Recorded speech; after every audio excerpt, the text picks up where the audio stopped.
Assalamualaikum warahmatullahi wabarakatuh. Bismillahirrahmanirrahim. Di dalam Sunan Tirmidzi,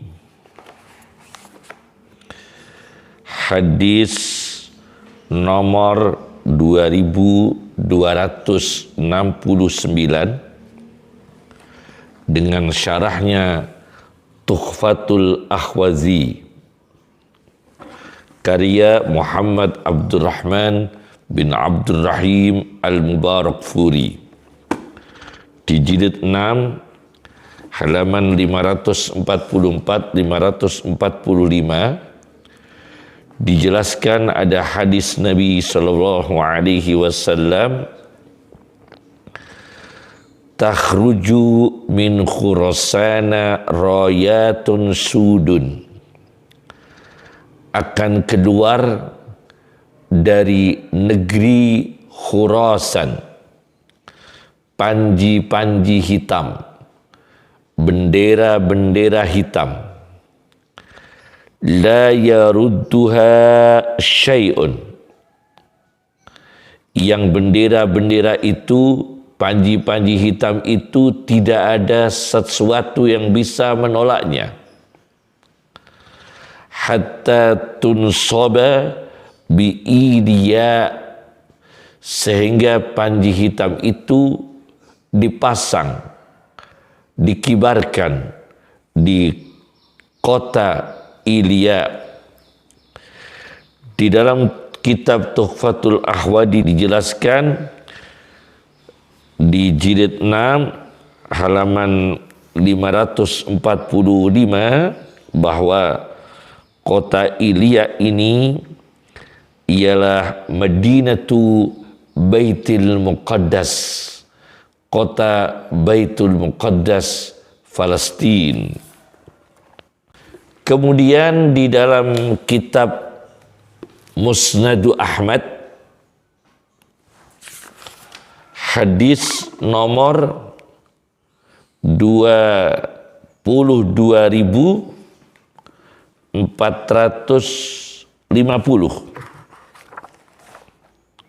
Musnadu Ahmad diriwayatkan ada satu hadis lagi, Rasulullah sallallahu alaihi wasallam bersabda, "Idza ra'aitumur rayat as-suda," jika kamu sekalian melihat panji-panji hitam, qad ja'at min qibali Khurasan, yang panji-panji hitam itu sungguh telah datang dari arah negeri Khurasan, fa'tuha, maka datangilah Khurasan tersebut, maka datangilah panji-panji hitam tersebut, datangilah negeri-negeri Khurasan tersebut, fa inna fiha khalifatullah al-mahdi, maka sesungguhnya di sana Khurasan, di sana panji-panji hitam yang ada di negeri-negeri Khurasan, khalifatullah al-mahdi, terdapat khalifatullah al-mahdi yang ditunggu-tunggu. Nah, Khurasan sendiri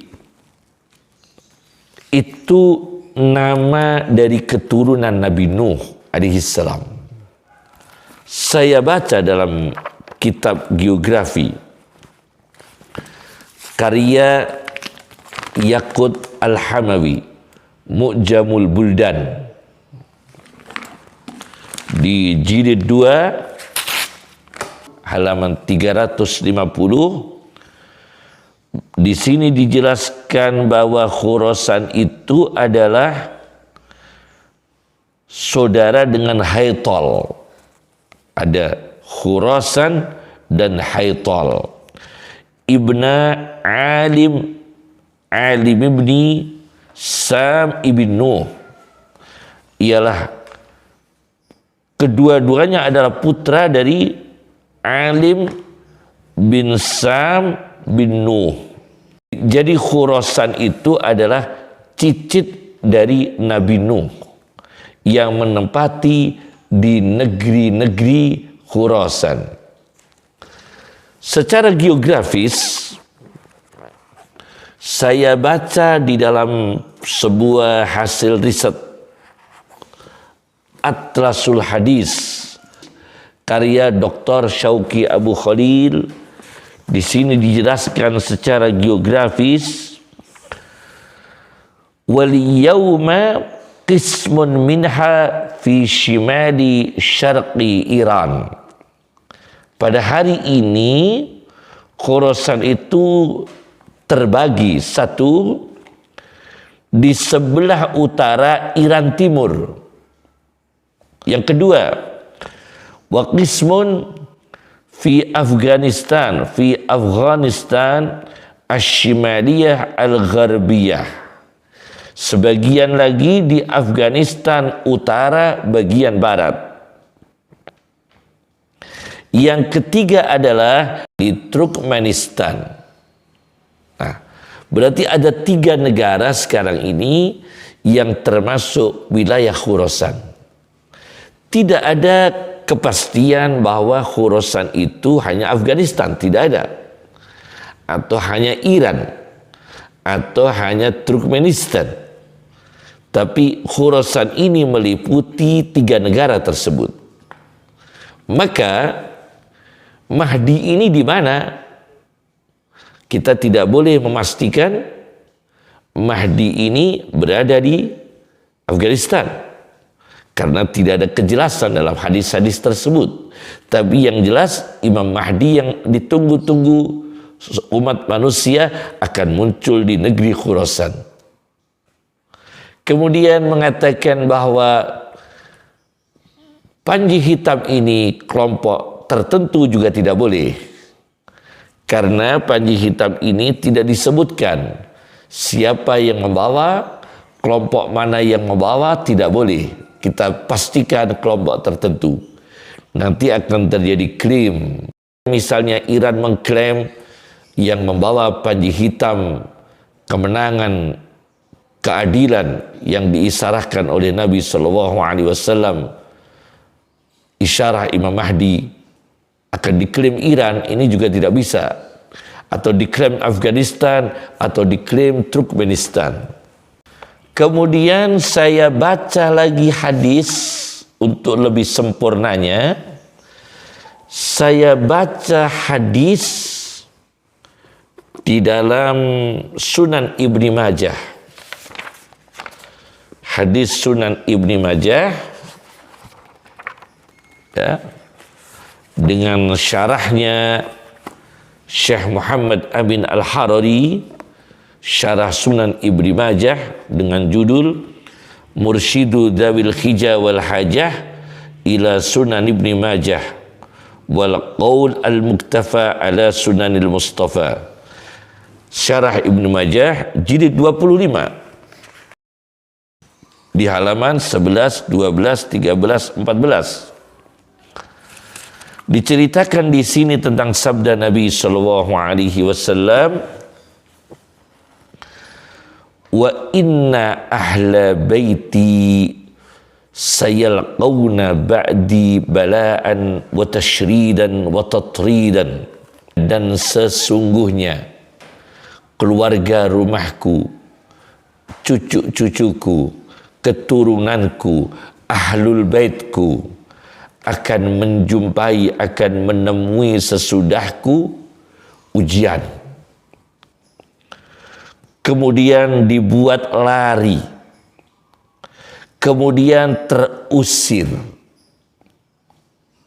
hatta ya'tiya qaumun min qibalil masyriq, sehingga datang sekelompok kaum dari arah dunia timur, ma'ahum rayatun sudun, sekelompok kaum itu membawa panji-panji hitam, fayas'alunal khaira, mereka menuntut kebaikan, mereka meminta kebaikan, fala yu'tawnahu, maka mereka belum tercapai, belum diberikan kebaikan tersebut.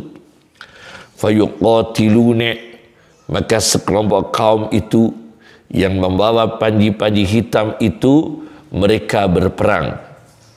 Fayunsaruna, maka mereka mendapatkan pertolongan. Fayu'tawna ma sa'alu, maka mereka mendapatkan, diberi apa yang mereka minta. Fala yaqbalunahu, mereka diberikan apa yang mereka minta, tapi mereka tidak segera menerimanya. Mereka tidak segera menerimanya. Fala yaqbalunahu hatta yadfa'uha ila rajulin min ahli baiti, sehingga kebaikan itu diberikan sehingga mereka memberikan. Fala yaqbalunahu, maka mereka tidak menerima kebaikan yang mereka harapkan. Yakni apa? Kepemimpinan. Al-khair, di dalam tafsirannya Syekh Amin Al-Harari di dalam kitab Syarah Ibni Majah tersebut jilid 26 yang di halaman 13, beliau mengatakan kebaikan itu adalah al-khair wal khilafah, adalah kebaikan dan khilafah. Tapi mereka tidak mau menerimanya hatta yadfa'uha ila rajulin min ahli baiti, sehingga mereka menyerahkan panji-panji hitam itu kepada seorang laki-laki dari ahli baitku, kata Rasulullah. Fayamla'uha qistan, maka salah satu ahli baitku itu, seorang laki-laki yang luar biasa, akan memenuhi bumi qistan, keadilan. Kama mala'uha jauran, seperti orang-orang memenuhi bumi dengan kedaliman, penyimpangan. Maka kalau datang seorang laki-laki dari ahlu baitku itu, akan membuat bumi ini menjadi negeri, menjadi dunia yang penuh dengan keadilan. Nah, siapakah orang ini? Syekh Amin Al-Harari di dalam Syarah Sunan Ibni Majah di jilid 25 yang di halaman 14, beliau mengatakan, wa hadzal hadis isyaratun ilal mahdi al-muntadhar.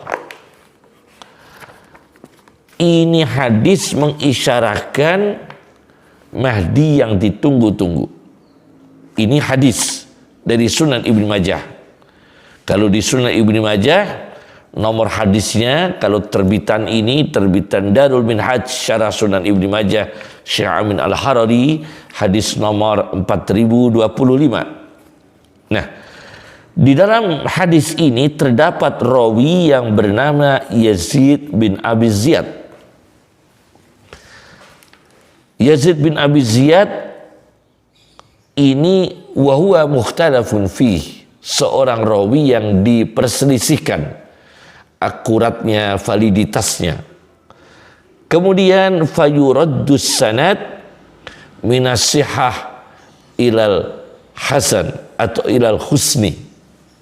Maka derajatnya sanad ini minas sihah, dari derajat hadis sahih, ilal husni, sampai derajat hadis hasan.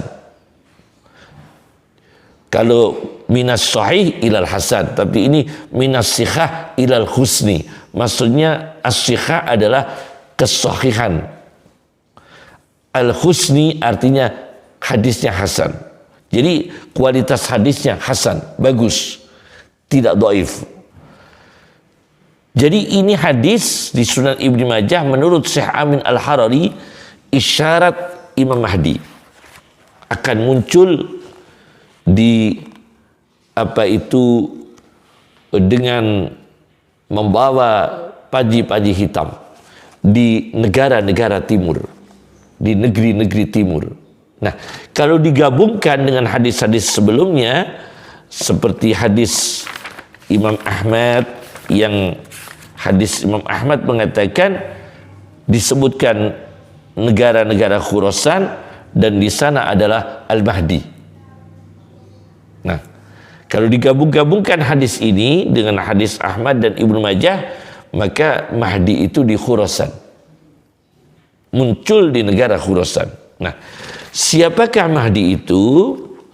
Saya baca di dalam kitab Al-Yaumul Akhir dan Al-Qiyamatus Sughra, satu judul ini, karya Dr. Umar Sulaiman Al-Ashqar, halaman 208. Beliau mengatakan bahwa Mahdi ini adalah Muhammad ibn Abdullah. Beliau mengutip di dalam kitab Al-Yaumul Akhir dan Al-Qiyamatus Sughra karya Dr. Umar Sulaiman Al-Ashqar yang di halaman 206, beliau mengutip dari kitab Mishkatul Masabih. Ini kitab Mishkatul Masabih. Kitab Mishkatul Masabih ini karya Muhammad ibn Abdullah Al-Khatib At-Tabrizi. Hadis nomor 5452, bahwa Nabi mengatakan isyarah Imam Mahdi itu adalah rajulun min ahli baiti yuwati'u ismuhu ismi. Seorang laki-laki dari ahli baitku, keluargaku, keturunanku, yang namanya cocok dengan namaku. Satu riwayat, yuwati'u ismuhu ismi, namanya cocok dengan namaku, wasmu abihi ismu abi, dan nama ayahnya juga cocok dengan nama ayahku. Jadi Al-Mahdi itu Muhammad bin Abdullah. Kemudian di hadis nomor 5453, lebih spesifik lagi, Rasulullah SAW mengatakan, Al-Mahdi min itrati min auladi Fatimah, bahwa Imam Mahdi yang ditunggu-tunggu, Al-Mahdi Al-Muntadhar, ialah dari garis keturunanku, dari anak-anakku keturunan Fatimah. Nah, ini jelas. Maka kesimpulannya adalah dari urian-urian di atas, kesimpulan pertama adalah tidak ada ta'yin, memastikan secara spesifik pemegang bendera panji hitam itu negara tertentu, yang jelas Khurasan. Tidak dipastikan Iran, tidak dipastikan Afghanistan, tidak dipastikan siapa itu, tidak dipastikan Turkmenistan, dan tidak menyebutkan kelompok tertentu. Tapi yang jelas Al-Mahdi itu ahli sunnah wal jamaah. Kemudian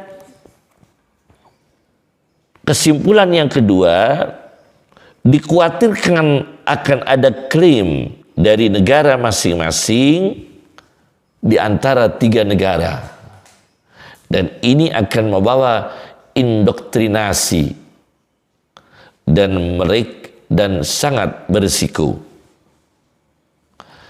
Yang ketiga adalah yang terpenting,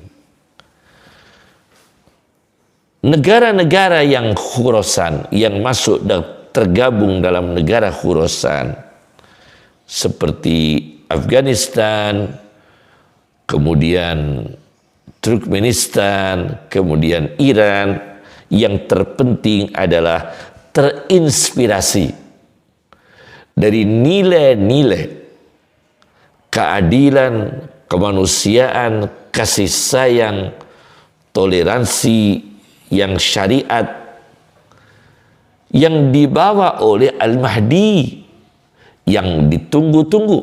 Nah, nilai-nilai ajaran Al-Mahdi itu diterapkan. Nilai-nilai ajaran Al-Mahdi itu diaktualkan ketika menata negara manapun di dunia ini, khususnya negara Khurasan yang di sana akan muncul Al-Mahdi, hendaknya terinspirasi oleh kepemimpinan Imam Mahdi, keadilan, kemanusiaan, kasih sayang, memikirkan kesejahteraan, kemudian toleransi yang syariat. Jangan berafiliasi dengan kejahatan, jangan melakukan terorisme, jangan afiliasi dengan terorisme. Maka Taliban sekarang ini yang memegang Afghanistan, hendaknya kami berharap Taliban ini terinspirasi oleh ajaran Al-Mahdi.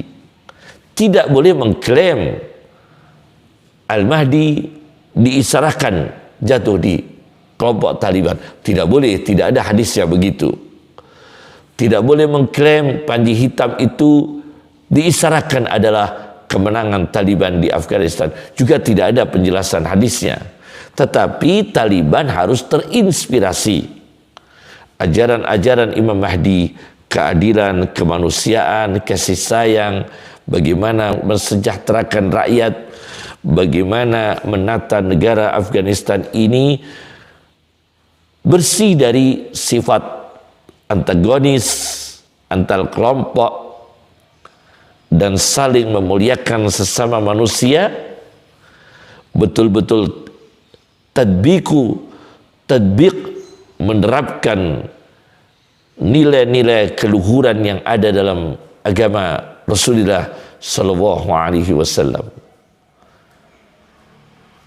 terhadap lawan maupun kawan itu dengan peri kemanusiaan, keadilan, dan terpenting adalah mengelola negara dengan baik, jauh dari korupsi, jangan bekerja sama dengan negara-negara kapitalis yang sekaligus ideologinya adalah ideologi yang bertentangan dengan Islam. Misalnya Cina, karena negara komunis.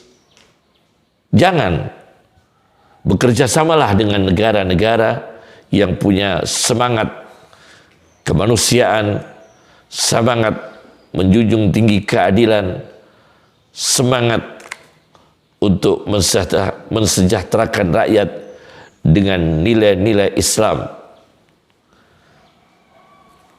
Kemudian toleransi yang ditata oleh agama, memanusiakan manusia baik terhadap muslim atau terhadap non-muslim, terhadap firqah-firqah. Kalau memang belum baik diperbaiki, kalau memang sesat dibimbing supaya mendapatkan hidayah, tapi tidak destruktif, tidak radikal, tidak ekstrim, tidak teroris. Ini yang kita harapkan. Insya Allah tercapai menjadi negara baldatun thayyibatun wa rabbun ghafur. Assalamualaikum warahmatullahi wabarakatuh.